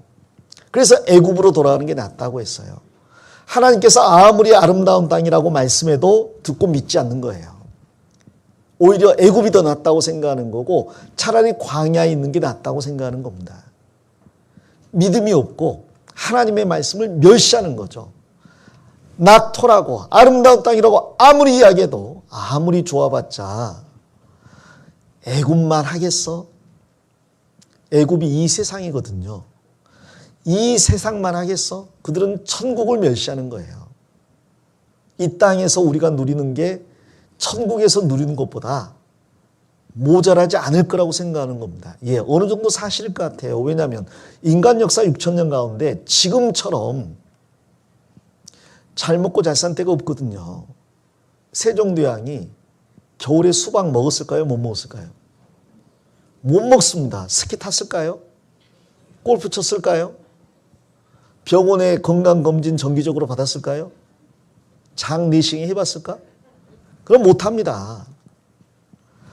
지금처럼 모든 사람이 풍족하게 누릴 때가 인간 역사 가운데 없었거든요. 대한민국은 특별히 5,000년 역사 가운데서 4,950년을 정말 힘들게 살았어요. 그런데 지금 50여 년 사이에 얼마나 대한민국이 발전했는지 이렇게 풍족하게 사니까요. 이제는 천국이 부럽지 않은 거예요. 누우면 등이 따숩고 배가 불러요. 그러면 바랄 게 더 이상 없는 거죠. 나는 이 세상이 좋은 거예요. 그나마 부유한 사람들은 얼마나 부유하게 삽니까? 그런 모습 보고 천국이 좋아도 저 96평 아파트보다 좋겠어? 이런 생각들을 갖는 경우가 있다니까요. 천국이 하나님 주신 상급이 로또 복권 25억 당첨금보다 많겠어? 이런 생각을 한다니까요. 사실은 그게 전부 광야에서 눈에 보이는 쓸모없는 것들인데 그리고 애굽에 심판받을 것들인데 거기에 마음이 뺏겨 있었던 거예요. 그게 1세대였습니다. 근데 2세대는 달랐어요. 그들은 광야에 살면서 가나안을 꿈꿨습니다. 우리가 갈 곳은 저기다. 이 땅에는 한 평도 우리 땅이 없고 그래서 마음 둘 곳도 없다. 우리는 가나안을 차지해야 된다. 그 땅의 기업을 얻어야 된다. 그 마음이 너무 크다 보니까 법으로 딸에게는 상속권이 없다고 정해져 있는데 그럼 법을 바꿔야지. 그리고 나오는 거예요. 그나마 친척 중에 어른한테 부탁한 게 아닙니다. 혹은 므낫세 지파의 두 형들에게 법 좀 바꾸라고 모세에게 전해 주십시오 한 게 아니에요. 이건 우리가 직접 가서 이야기해야 되겠어. 5딸들이 한 마음이 돼가지고 모세에게 나온 거라니까요. 모세 나 좀 봅시다. 모세님 우리 좀 봅시다. 그리고 대제사장 엘라살 우리 좀 봅시다. 족장들 다 모이십시오. 좀 봅시다. 아니 우리 아버지가 광야에서 자기 죄 가운데 죽었을 뿐인데 우리가 딸이라는 이유로 상속 안 되는 게 그게 합당합니까? 고쳐주십시오. 만일 모세가 아니고 다른 사람이 있으면 야 가! 끝났을 거예요. 혹은 그 앞에서 문지가 애들은 가라 그랬을 겁니다. 근데 모세가 이게 정말 중요한 문제라는 걸 생각했습니다. 이들은 정말 기업을 사모하는 사람들이구나. 그렇다면 법으로 이게 규제되어 있어도 하나님께 여쭤봐야 되겠다. 그래서 모세가요, 자기들끼리 결정 안 했습니다. 하나님께 물어봤어요. 자, 하나님이 뭐라고 하셨을까? 딸이니까 그냥 시집이나 가라 그랬을까요? 예, 보겠습니다. 6절입니다. 여호와께서 모세에게 일러 가라사대 7절 같이 읽겠습니다. 슬로브와 딸들의 말이 옳으니 너는 반드시 그들의 아비의 형제 중에서 그들에게 기업을 주어 얻게 하되 그 아비의 기업으로 그들에게 돌릴지니라. 8절 제가 읽겠습니다. 너는 이스라엘 자손에게 고하여 이르기를 사람이 죽고 아들이 없거든 그 기업을 그 딸에게로 돌릴 것이요 딸도 없거든 그 기업을 그 형제에게 줄 것이요 형제도 없거든 그 기업을 그 아비의 형제에게 줄 것이요 그 아비의 형제도 없거든 그 기업을 가장 가까운 친족에게 주어 얻게 할지니라 하고 나 여호와가 너 모세에게 명한 대로 이스라엘 자손에게 판결의 율례가 되게 할지니라. 하나님께서 슬로브와 세 딸들의 말이 옳으니 그랬습니다. 옳다는 말은 의롭다는 이야기예요. 성경에서 옳다는 말은 항상 의로운 쪽으로 사용이 됐습니다. 그게 의롭다는 거예요. 하나님이 인정하는 의가 뭡니까? 구원받고 나서 이 땅의 것이 아니라 영원한 천국을 사모하고 천국에서 하나님이 주시겠다는 상이 너무 큰 것을 알기에 이 땅에서의 삶을 절제하고 살아가는 겁니다. 그게 의로운 거예요. 모세는 바로의 공주의 아들이었습니다. 그 애굽에서 누릴 수 있는 모든 쾌락을 다 누릴 수 있는 사람이었고 권력을 누릴 수 있는 사람이었어요. 자, 그런데 그는 하나님의 상 주심을 믿었고 바라봤습니다. 그 상이 얼마나 크다는 걸 알았기 때문에 바로의 공주의 아들, 즉 왕자의 자리에서 평민이 된 게 아니에요. 왕위를 버리고 평민이 된 것도 놀랍지만 그는 왕위를 버리고 평민이 된 게 아니라 이집트의 노예 생활하던 이스라엘 동족들로 들어갔습니다. 노예가 된 거예요. 여러분, 왕이 노예된 이야기 들어보셨습니까? 옛날에 이슬람 제국 그 압둘 무굴 제국이에요. 아름다운 이야기가 있대요. 압둘 무굴 제국이 얼마나 컸냐면 지금으로 하면 인도, 파키스탄, 방글라데시 다 합친 겁니다. 중국보다 컸어요. 거기에 아주 훌륭한 왕이 있었습니다. 근데 이 왕이 평민 여자와 사랑에 빠진 거예요. 그래서 아버지가 그 왕에게 경고합니다. 너는 이 나라를 이끌어갈 왕이 될 사람인데 평민과 결혼한다면 왕위를 박탈당할 수밖에 없다. 선택해라. 평민과 결혼을 선택할 것이냐 왕위를 선택할 것이냐. 이 훌륭한 왕이 고민을 했습니다. 결단을 내렸습니다. 어떤 결단을 내린지 아세요? 평민 여자를 땅에 묻어버렸어요. 그걸 또 아름다운 이야기라고 저한테 들려주더라고. 아름다워요? 자, 모세는 자기가 왕자로서 이집트 왕이 될 수 있습니다. 자, 그런데 하나님의 기업을 사모한다면 그걸 버리고 평민을 넘어 노예로 들어갈 수도 있어요. 선택을 해야 되겠죠. 모세는 무슨 선택을 했습니까? 왕위를 포기했습니다. 바로의 공주의 아들이라 칭함을 거절했습니다. 평민으로 들어간 게 아닙니다. 산에 들어가서 혼자 수도한 게 아닙니다. 자기 형제들, 이집트에서 노예 생활하는 이스라엘 형제들의 하나로 여김을 받았어요. 그것을 하나님이 칭찬하십니다. 어떤 사람들은 히브리서 11장 읽으면서 아이고 모세는 상 받으려고 이랬나? 그게 하나님이 말씀하시는 의로운 거예요. 하나님이 주겠다는 상이 얼마나 큰지를 알기에 그걸 크다고 생각하고 자기의 모든 걸 버릴 수 있는 그 모습이 옳다고 하는 겁니다. 어떤 분은 너무 인자해가지고 또 너무 대범해가지고 아유 저는 상 같은 거 없어도 돼요. 그게 1세대예요. 옛사람이에요. 낙토를 멸시하는 겁니다. 아이고 상은요 뭐 임원들이나 받고요. 저는 그냥 천국 뒷자리만 갈게요. 그게 이스라엘 출애굽 1세대고 옛사람이에요. 2세대는 법이 이래도 우리는 법을 바꿔서라도 기업을 얻어야 되겠습니다. 그리고 하나님께서 옳다 그랬어요. 그 이야기를 왜 이제 하냐 이 말이에요. 이제 드디어 너희가 새 사람이 되었다는 거죠. 그리고 법을 바꿔줍니다. 이 바꿨다기보다 확장한 거예요. 그 법의 엄밀한 내면을 아주 분명하게 선포한 겁니다. 이 기업의 범위를 정해준 거죠. 아들이 있으면 아들이 상속받는데 아들이 없다면 아버지의 그 유산을 아들이 없다면 딸들에게 상속하라는 거예요. 슬로보앗은 가나안 땅에서 받을 기업이 있어야 되는데 죽었어요. 딸들이 받겠다고 하죠. 딸들에게 주라는 겁니다. 근데 만일 그 아버지의 유산을 물려받을 딸도 없으면 가장 가까운 순으로 친척들에게 주라는 거예요. 형제에게 주고, 형제가 없으면 아비의 형제에게 주고, 그것도 없으면 그 다음 친족에게 주라고.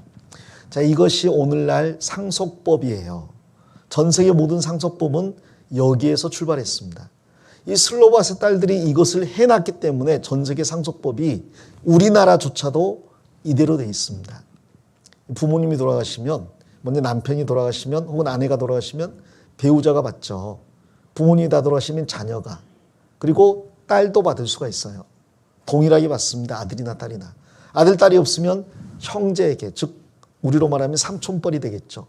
그리고 또 이 고모뻘, 그것도 없으면 친족순으로 나눠주라고 되어 있습니다.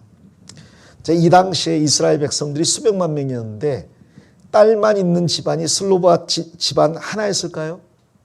아닙니다. 많이 있었겠죠. 근데 그들은 나오지 않았어요. 근데 슬로바스의 딸들이 나와가지고 상속법이 이렇게 확장되는 바람에 그들이 혜택을 얻었고 여기에 앉아 계신 우리도 혜택을 받는 겁니다. 여기에 상속을 딸인데 받았다면 슬로바스의 딸들에게 고맙다고 한 번쯤은 이야기하세요. 나는 딸인데 슬로바 딸들 덕분에 받았다고. 여기 지금 하나님이 말씀하시는 내용 중에 가장 많이 나오는 단어가 있습니다. 여기 7절부터 11절까지 계속 나오는 단어가 있어요. 뭔지 아세요? 기업이란 단어입니다. 7절 중반에 그들에게 기업을 주어 또 그 아비의 기업으로, 또 8절 후반에도 그 기업을, 9절에도 그 기업을, 10절에도 그 기업을, 그리고 11절에도 그 기업을. 기업이 반복돼서 나오고 있죠. 이 기업이 가나안 땅에서 얻을 땅을 말하는 거예요. 그리고 이 세대의 가장 큰 특징이 기업을 사모했다는 겁니다. 화면을 보십시오. 슬로바스의 딸들과 관련돼서 가장 중요한 주제가 기업이에요. 민수기에서 26장에서 5번, 27장에서 6번, 36장에서 17번, 여호수아 17장에서 3번 언급이 됩니다. 가나안 땅에서 주어질 영광, 땅, 이것이 천국에서 우리에게 주어질 영광, 기업의 모형이 되는 거죠. 1세대는 낙토를 멸시했습니다. 그러나 2세대는 기업을 간절히 사모합니다. 1세대가 옛사람이고 2세대가 새사람이잖아요.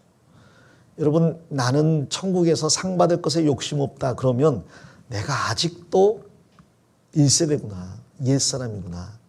내가 아직도 광야에서 죽어나가야 될 부분이 많구나라고 생각하시면 됩니다. 나는 어떻게든 천국에서 더 큰 상을 받기 원해요. 이 땅에서 쉬고 싶지 않아요. 천국에서 쉴래요. 다니엘처럼 80이 넘었는데도 마지막까지 최선을 다하는 삶을 살았습니다. 나는 그렇게 살아갈게요. 다니엘이 죽고 부활해서 하나님이 주실 기업을 사모했던 것처럼 나도 마지막 순간까지 기업을 위해서 최선을 다하겠습니다. 그러면 그 사람이 새 사람이에요. 가치관 자체가 바뀐 겁니다. 옛사람은 보는 게 이 세상인 거예요. 새 사람은 보는 게 영원한 천국인 겁니다. 무엇을 바라보고 살고 있느냐. 이 슬로바스의 딸들, 이들은요 기업을 사모했습니다. 나중에 36장에 보면 므낫세 지파의 두령들도 기업을 사모해요. 나중에 여호수아 가면 갈렙과 그 딸도 기업을 사모합니다. 이 갈렙 같은 사람 나이가 85세가 됐어요. 근데 여호수아에게 이야기합니다. 40년 전에 가나안 땅에 들어갔을 때 우리 둘만 올바른 복을 했지 않습니까? 하나님께서 우리 둘에게 기업을 약속했습니다. 그러므로 다른 지파들에게 기업 나눠주기 전에 먼저 내 몫부터 챙겨야 되겠습니다. 여호수아가 개인 기업은 나중에 따로따로 차근차근 하고요. 먼저 12지파부터 나눠줘야죠. 그래야 되겠죠? 아닙니다. 갈렙은 내가 먼저 기업 받아야 되겠습니다. 하나님이 약속했지 않습니까? 기업 주십시오. 당신은 어느 기업을 원합니까? 유다 지파니까요. 남방 지역을 원하는데 그거 내가 그냥 얻겠다는 거 아닙니다. 그 땅 사람들과 내가 싸워서 쫓아내고 내가 그 땅 차지하겠습니다. 85세지만 아직도 내가 싸울 수 있습니다. 그 땅에 고인들이 거하고 있는데 40년 전에 뭐라고 했냐면 그들은 우리 밥이라고 우리 입으로 이야기했어요. 그게 진심인지 허풍인지 입증을 해야 될 거 아니에요. 그래서 그 땅을 내가 직접 가서 싸워서 그 고인들 쫓아내고 차지하겠습니다. 그 땅이 헤브론이에요.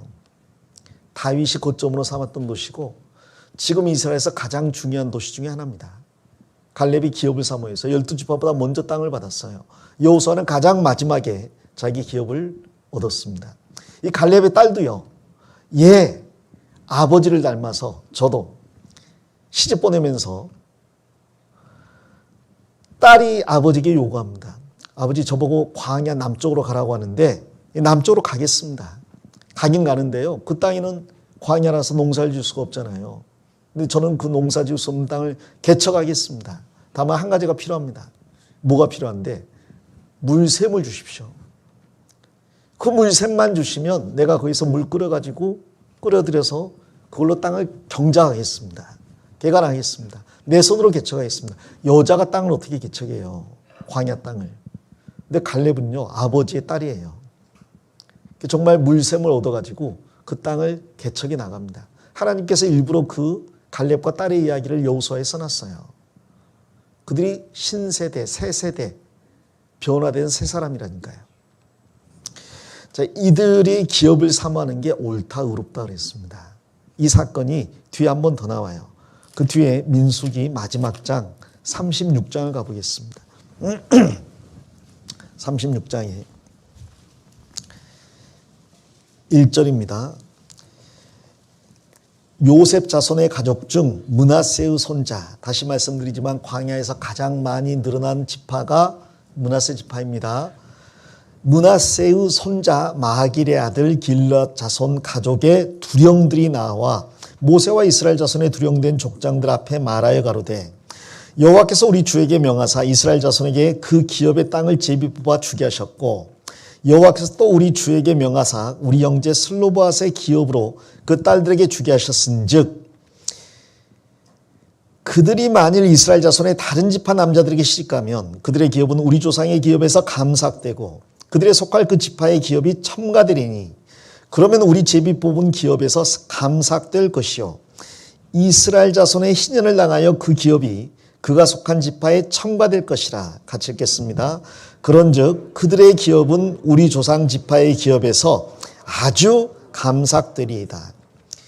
이 므낫세 지파 중에서 슬로보앗의 딸들이 모세와 엘르아살에게 나와가지고 기업을 요구했고 하나님이 들어주셨다는 소리를 므낫세 지파의 다른 두령들이 들었어요. 자, 듣고 축하해 줘야 되잖아요. 야, 잘됐다. 슬로보앗 우리 형제 중에서 정말 훌륭한 사람이었는데 아들이 없어서 기업을 못 받을 것 같아 안타까웠는데 하나님이 기업 주신다고 하니 잘됐다. 축하해. 그래야 되는데요. 이 두령들이 뭐야 이거. 그러면 안 되지. 그리고 나온 거예요. 그리고 다시 모세와 엘르아살을 불렀습니다. 회중 다 모았어요. 그리고 따집니다. 모세님, 잘 생각해 보십시오. 슬로보앗의 5딸이 기업을 얻는 것은 좋은 일입니다마는 만일 그들이 결혼을 하는데 우리 므낫세 지파의 남자 말고 다른 지파의 남자하고 결혼을 하게 되면 그럼 그 딸들의 기업이 다른 지파 남자의 기업에 속해버리잖아요. 게다가 안식년이나 희년이 되면 아예 그 땅이 완전히 그 지파로 고정돼 넘어가 버리잖아요. 그럼 우리 므낫세 지파의 지경 안에서 유다 지파의 기업, 에브라임 지파의 기업, 이사갈 지파의 기업, 별별 지파의 기업들이 다 생겨나고 우리 지파의 기업은 그만큼 줄어들게 되는데 우리 그거 받아들일 수 없습니다. 우리 기업이 한 평이라도 남에게 넘어가는 거 원하지 않습니다. 이거 정해 주십시오라고 이야기한 거예요. 그럼 모세가 아이고 인색하기는 땅 넓은데 므낫세 지파는 숫자가 많으니까 땅 배분할 때 숫자가 많은 지파에게는 땅도 많이 주고 적은 지파에게는 땅도 적게 주기로 했거든요. 므낫세 지파 땅 많은데 그나마 요단 동편의 므낫세 반 지파가 또 땅을 많이 차지하고 있거든요. 내 땅 많잖아 좀 줘라 그러고 싶은데 모세가 또 생각했습니다. 이것도 보통 일이 아니구나. 므낫세 지파 전체가 슬로봇의 딸들을 사랑하지만 기업은 뺏길 수 없다는 거예요. 전부가 그런 마음인 거예요. 이 마음도 좋은 마음이잖아요. 내 기업을 형제에게 양보해요. 아이고 상은 구역장이 받으시고 저는 양보. 가끔 연말 되면요 봉사하시던 분들이 안 하겠다고 와요. 왜 안 하실래요? 이제 다른 사람들이 양보도 좀 하고 그래야죠 제가. 자, 그 사람이 옛사람이라니까요. 이 세 사람 므낫세 지파는 양보 못하겠습니다예요. 기업 뺏길 수 없습니다. 우리 형제 딸이지만 뺏기지 않겠습니다. 이거 다시 정해 주십시오. 하나님께 이것을 모세가 아뢰습니다. 하나님께서 그 말이 옳다 그랬어요. 그것도 의로운 거예요. 그리고 다시 법을 정해 줍니다. 슬로봇의 딸들은 마음대로 시집갈 수 있다. 단 므낫세 지파 외에 다른 지파의 남자하고 결혼할 거면 기업은 므낫세 지파에 놓고 가라. 사랑을 택할래? 기업을 택할래? 이 말이에요. 자, 결혼은 마음대로 할 수 있습니다.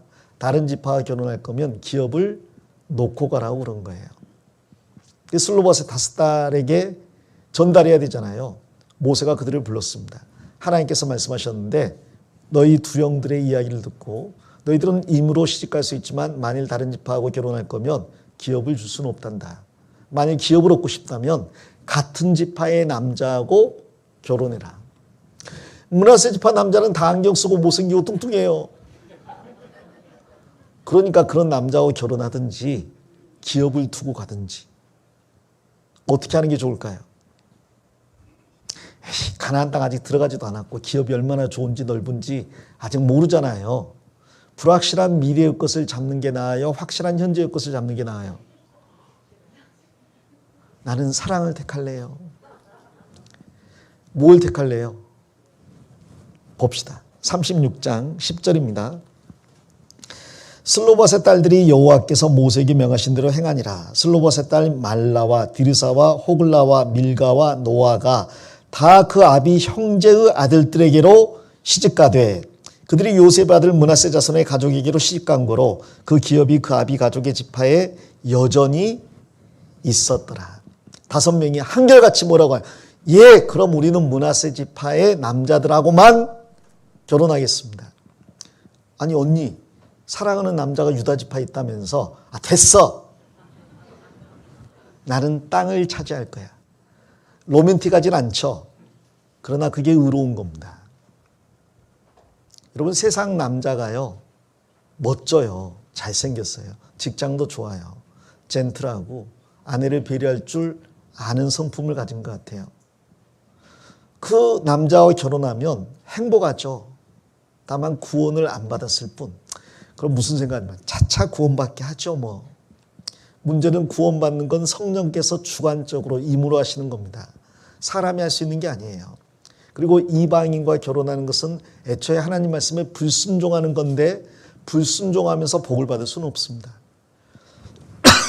만일 그렇게 해서 전도가 돼버리면 모든 사람들이 다 그럼 나도 이방인과 결혼한 다음에 구원받게 해야지. 그러면 전부 교제에서 떨어질 거 아니에요. 그래서 하나님은 교회를 지키기 위해서라도 이방인과 결혼했을 때 결코 쉽게 구원받게 하지 않으십니다. 그 합당한 징계를 다 받고 그 눈물을 통과한 후에라야 정말 어렵게 구원받는 경우가 있고 어떤 경우는 못 받는 경우도 많아요. 이 5딸들은 므낫세 지파의 남자들하고만 결혼하겠습니다. 우리는 기업을 뺏기지 않겠습니다. 하나님이 그래서 이 슬로봇의 5딸도 의롭고 므낫세 지파의 두령들도 의롭다. 므낫세 지파는 전부가 다 기업을 사모하는 사람들이구나. 그래서 이 므낫세 지파가 가장 많은 땅을 차지합니다. 여기 보세요. 그들이 다시 이 이야기를 들었을 때 그들은 전부 기업을 선택했어요. 사랑을 포기했거든요. 문제는 그 기업, 가나안 땅에 들어가서 그들이 얻은 땅은요, 에브라임 지파 위의 땅이거든요. 산악지대입니다. 굉장히 거칠고 험한 곳이에요. 예수님께서 사마리아 땅을 통과할 때 행로에 고나셔서 우물가에서 쉬셨잖아요. 산악지대예요. 그러나 그 산악지대에 아이고 이런 땅을 얻으려고 내가 사랑을 포기했던가? 아닙니다. 그들은 경작하겠다는 거예요. 개척하겠다는 겁니다. 아들 형제가 없는데 딸들이 어떻게 경작해? 우리가 하겠습니다. 이스라엘 여자들이요, 이때부터 그렇게 강해졌나 봐요. 총 들고 전쟁터에 나가서 싸우잖아요. 우리 땅은 누가 지킨다? 우리가 지킨다. 남자들이 지킨다? 우리가 지킨다? 우리가 지킨다. 이 슬로바스 딸들도 그렇고 이 여기에 나와 있는 갈렙의 딸도 그렇고요. 기업을 얻겠다는 거예요. 욥기 마지막 장에 이상한 내용이 나와요. 하나님께서 욥의 모년에 복을 2배나 주셨다 그랬잖아요. 다 2배 주셨는데 아들, 딸은 하나님께서 그대로 딸 3명, 아들 7명 주셨어요. 그런데 그 딸 셋이 전국에서 가장 이뻤다 그랬고 아버지 욥이 그들에게도 기업을 주었더라라고 되어 있습니다. 자, 욥기가 언제적이냐? 아브라함, 이삭, 야곱 때쯤 돼요. 그 때쯤에인데 이미 그때 욥이 자기 딸에게 기업을 주었습니다. 아마 딸들이 기업을 간절히 사모했던 것 같아요. 그리고 그 딸들에게도 기업을 준 겁니다. 아들이건 딸이건 영적인 전쟁에서는요, 그런 거 없습니다. 우리는 다 아들이고 상속자예요. 우리가 얼마나 사모하느냐에 따라서 기업이 더 많이 주어질 수 있는 겁니다. 그리고 한번 주어진 기업은 뺏기면 안 돼요. 열심히 봉사하고 섬기고 살다가 잘못된 결혼에서 다시는 주님께 쓰임받지 못하는 사람도 있습니다. 잘못된 죄를 지어서 다시는 주님께 쓰임받지 못하는 사람이 있어요. 슬로봇의 5딸은 5명 중에 단 한 명의 예외도 없이 우리는 전부 므낫세 집하고 결혼하겠습니다. 하나님께서 바울사도 입을 통해서 이야기하십니다. 소와 나귀를 같이 결의해서 농사 지을 수 있어요? 없어요? 없어요. 소하고 나귀는 성격이 완전히 다릅니다. 어떻게 같이 결의를 합니까? 소는 천천히 가려고 하고 나귀는 빨리 가려고 하는데, 이 세상 사람은 세상에 기업을 두고 살고 있고 우리는 영원한 천국의 기업을 두고 살고 있는데 어떻게 같이 갑니까? 그게 불가능해요. 그게 비극의 시작이 되는 겁니다. 슬로바스 5딸은 어렸지만 그걸 알았어요. 어떻게 알았을까? 그것도 아버지 슬로보앗이 철저하게 교육한 것 같아요. 기업을 뺏길 수 있는 어떤 일도 하지 말아라. 기업보다 소중한 건 없다. 그것은 아름다운 기업이고 영구한 기업이다. 나중에 그들이 땅을 분배받았을 때 얼마나 분배받았을까 계산을 해봤습니다. 이게 정확하지 않은 것 같아요. 왜냐하면 이렇게 계산했더니 지금 이 므낫세 지파 반지파가 요단 동편의 기업을 이미 차지했고 나머지 반지파가 요단 서편의 기업을 차지했거든요. 슬로봇의 딸들은 이 요단 서편의 땅을 차지했는데 대수를 가지고 계산해 보니까 10몇 %가 나와버려요. 그래서 아마 중간에 빠진 데가 있는 것 같습니다. 어찌됐건 그들이 얻는 땅은 굉장히 넓은 땅이었어요. 이건 마치 뭐와 같냐면 하나님을 섬기고 주님 은혜 가운데 거하면 서울의 땅 150만 평 줄게. 그러면 교회 떠나는 사람이 있을까요? 없을까요? 좀 적게 썼나 내가. 150평도 없으시면서 무슨 150만 평을 그렇게 담대하게, 아주 안 믿어지니까 그냥 아주 담대하시군요. 150만 평 줄게. 그러면 교회 떠나는 사람이 있겠어요? 없겠어요? 없죠. 이 슬로바스 딸들이 나중에 땅을 차지했을 때 차지한 비율을 따져보니까요, 굉장히 넓은 땅이 되는 거예요. 그들이 후회했을까요? 안 했을까요? 후회 안 했습니다. 자기들이 생각한 것 이상으로 넓고 아름답고 광대한 땅을 차지한 거예요. 우리가 천국 가서 아이고 이럴 줄 알았으면 그냥 세상에서 대충 살 걸, 그런 사람 한 명도 없습니다. 이럴 줄 알았으면 내가 더 할 걸, 이럴 줄 몰랐네라고 이야기할 겁니다. 성경 누가복음 19장에는 주님이 이야기하시잖아요. 너는 10도시 차지할 다스릴 권세를 차지하라. 너는 5도시 차지할 권세를 차지하라. 그게 한 나라의 왕이니까 10도시지 우주의 왕이면요, 너는 안드로메다를 차지해라. 너는 태양계를 차지해라.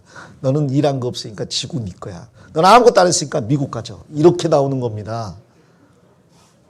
이 구원받는 게 얼마나 큰 건지. 그래서 성경은요, 기업을 결코 뺏기지 말라고 하셔요. 성경에 보면 나봇이라는 사람이 있습니다. 이 나봇이라는 사람이 자기 조상 대대로 물려받은 포도원을 아름답게 가꿨어요. 조상 대대로 아름답게 가꿨습니다. 근데 아합 왕이 그 포도원이 너무 아름다워 보이는 데다가 자기 지경 인접에 있으니까 제안을 해요. 많은 돈을 줄 테니까 팔아라. 아니면 다른 포도원을 원하면 그 포도원으로 바꿔줄게. 아합이요, 하나님께서 우리 조상들에게 주신 기업, 그리고 조상 대대로 우리가 갖고 온 기업 뺏길 수 없습니다. 근데 이 아합이 가장 악독한 왕인데 그런 말 한 거예요. 어떤 결과가 나올지 모르고 알고도, 알아도 뺏길 수 없습니다. 그래, 그럼 죽음뿐인데 죽어도 못 뺏깁니다. 그래, 그럼 죽어라. 그래서 아합과 이세벨이요, 나봇과 그 아들들을 전부 돌로 쳐 죽이고 그 기업을 강제로 뺏었어요. 어리석어 보이죠? 아이, 돈 준다고 할 때 받지. 아니면 더 좋은 포도원 준다고 할 때 받지. 아니요. 죽어도 안 됩니다. 못 뺏겨요.